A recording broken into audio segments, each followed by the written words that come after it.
Welcome to Bennett Auto Parts Facebook page. This is Wednesday morning. This is part of our weekly video series that we're doing on LS build. Just to get you caught up in a little review of what we've already done. What we got here, we've got a 6.2 LS engine that we've bored, and we're stroking it out to a 416 cubic inch engine. Got a scat rotating assembly that we've put in it. We've done all the machine work on the block, and we're getting ready to, I guess the next step is going to be putting oil pan, baffle, oil pump, pickup screen, oil pump, and so forth.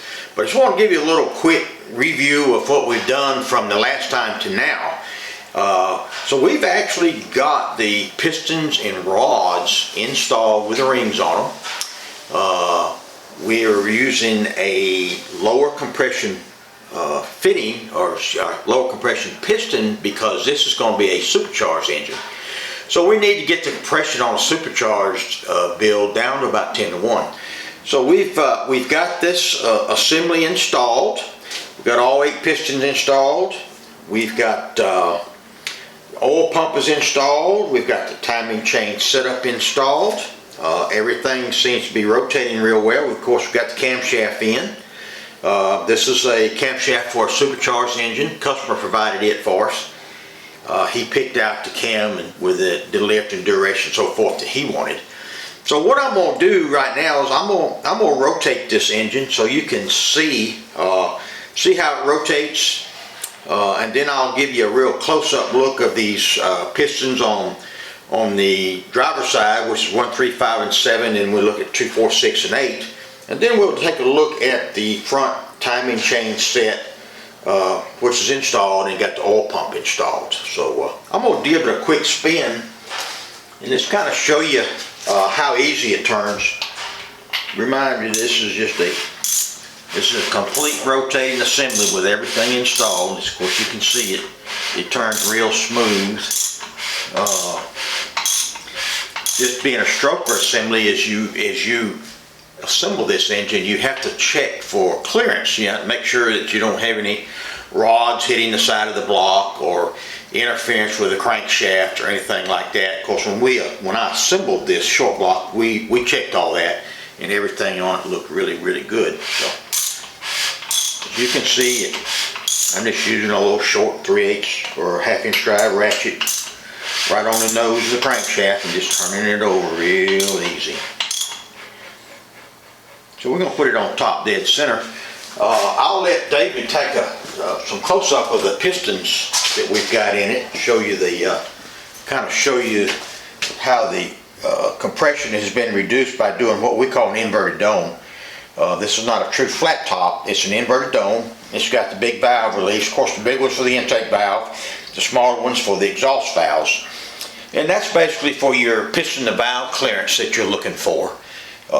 You don't want any interference with the pistons touching the valves.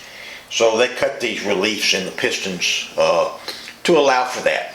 So if you look right here on the front, and I'll spin this around.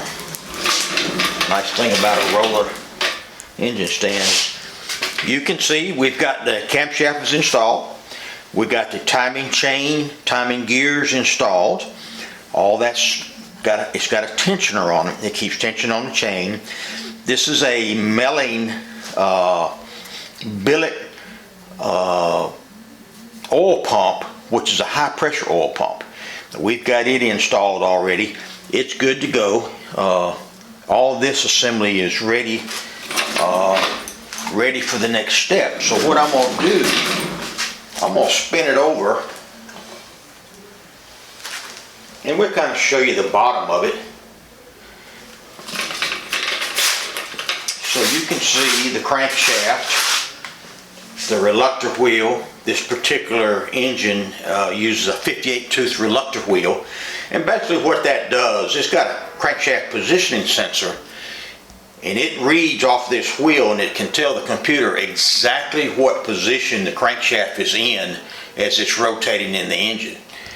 That's real important because you got to know as far as the firing and compression and so forth goes, what position the crankshaft is in. So with it turned like this, I think I'll go ahead and rotate it again, and this kind of lets you see the bottom side of it. Of course, you can see we got the H-beam rods are installed, all that's torqued in. Main bearings installed, rod bearings are installed. And you can see it rotates very easy.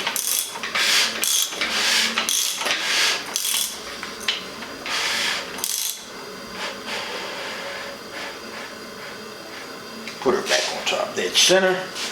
So the next step that we're going to do in this process, this is oil pan or engine baffle.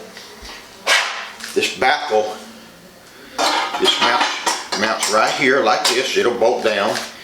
And then the next step is we're going to have an oil pump screen that fits into the pump, comes across here and mounts to the studs to hold it steady, and that will be the oil pump pickup screen. And that's the next. We're going to put the baffle on, then we'll put the oil pump screen on. Then we've got to put a front cover on it, back cover on it. Once we get those covers on it, get everything lined up, we'll set the oil pan on it. So that is the next step that we'll be doing. So just stay tuned in, and we'll kind of go through some of these steps with you and show you exactly how it's done and what it looks like when we get finished. So I hope you enjoy it, and look forward to letting you watch this video and see this 6.2 LS build come together. Thank you a lot. Appreciate it.